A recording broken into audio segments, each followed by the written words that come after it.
ASMR Coffin Radio. Welcome to another exciting episode of Coffin Radio. I am Heartthrob Rob, and today we are talking about X-Men 97, Season 1, Episode 5, Remember It. First things first, is this possibly the greatest animated episodic television episode of all time? It's really that fucking good. I watched like the first 10 minutes of it. Kind of starts off slow. I was like, dang, might be their worst episode. Then the fucking second half kicks in, and this shit becomes the greatest episode of all time. Shit had me in tears.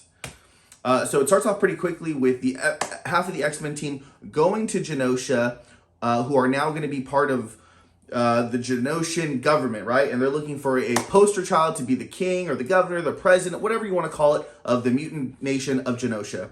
And they've nominated Magneto. This little council has nominated Magneto. Magneto says he's willing to do it on one condition, and that's that Rogue has to be his queen. So you find out this backstory. Rogue tells the story to Gambit prior to X-Men 97, prior to X-Men 92, the original. They show that Rogue was a member of the Brotherhood of Evil Mutants, or whatever it was called back in the day, and she was actually teamed with Magneto. Her, Mystique, whoever, they were all a team, and she knew that all of a sudden that her Magneto's magnetism powers made it so Rogue could touch him. They start hooking up. After a while, she sees that maybe he's just got a little bit more going on than she wants to be with. He's still rattled by the things he's seen over in war and whatever it might be. So she leaves him, and they said they pretended like it never happened. So she tells Gambit that although he loves her, she doesn't have that same love for him, that she can't touch him. And so for that, she's not going to be with him anymore. She's going to be with Magneto. So the rest of the X-Men go to this huge gala, this huge gathering. I guess I should break down what happened on the other side real quick. On the other side, it's Jean Grey who stays. She's hanging out with Cyclops, and she just is trying to piece her memories back together, and she gets pissed off at Cyclops because Cyclops still has a mental connection with Madeline Pryor. And as she's tripping out and she needs someone to talk to, she talks to Wolverine. She kisses Wolverine. Wolverine says, "Whoa, that's not supposed to be happening. You're just confused." So that's what's happening with the first team. Other side, sorry. So Magneto, Rogue is going to be the queen now, blah, blah, blah, with Magneto. They go to this huge gala, this huge dance party or whatever. Gambit's there. Madeline Pryor is there. Rogue, Magneto, a bunch of other people, right?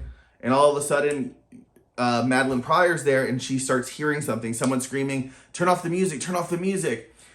Runs in fucking Cable, and he's like grown, and she recognizes him as Nathan, who we hadn't seen since he was a baby. Now in the future, boom, he gets body slide. I'll buy one. Who shows up with this huge Godzilla-esque fucking Tri-Sentinel thing, right? Starts blowing everybody up. Magneto, Rogue, and Gambit go to fucking take it out. Magneto's getting his ass whooped by it, but he's got his magnetism powers. He's going crazy. He's the only one who can stop it. Omega threat fucking level. Boom, terminated. He gets hit with a big old fucking Cyclops type beam from this Terminator 3000. You know what I mean? Sentinel 3000 type thing. Pisses off Rogue. She's like, holy shit. She's going to go fucking at him. Gambit stops her from doing it. Attacks the thing on its own. Boom! His Gambit. And he's fucking dying. Grabs onto the Sentinel, fucking lights it up. Vroom, vroom, vroom, vroom, vroom. The name's Gambit. Remember him. Boom! Whole fucking place blows up. Goes crazy. Rogue finds him, and he's dead. She said she can't feel him. She's touching him with her hands, and she's not getting any powers, letting you know that he's fucking dead. Magneto's dead.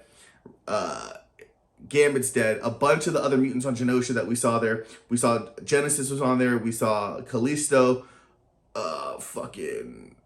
Just a bunch of other mutants there. Valerie Cooper, Moira McTaggart. You just see a lot of the Hellfire guys. You just see a lot of them laid out. Super crazy. I'm not doing it any justice, but it was absolutely insane. I'm telling you, I was shedding a tear as I was watching it. Just all the poise and everything that they had in there. With Rogue, her three-way dance that she has with Gambit's feelings and Magneto's feelings.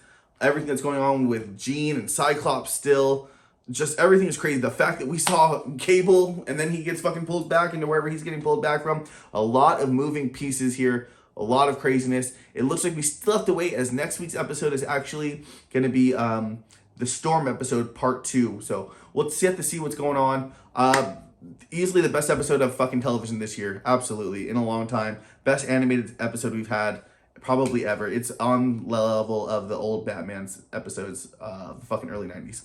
But let me know what you guys think, man. We'll talk about it in the comments. Make sure you like, subscribe. And if you like what you're watching, then hop in the coffin. Follow us on the social media at Coffin Radio.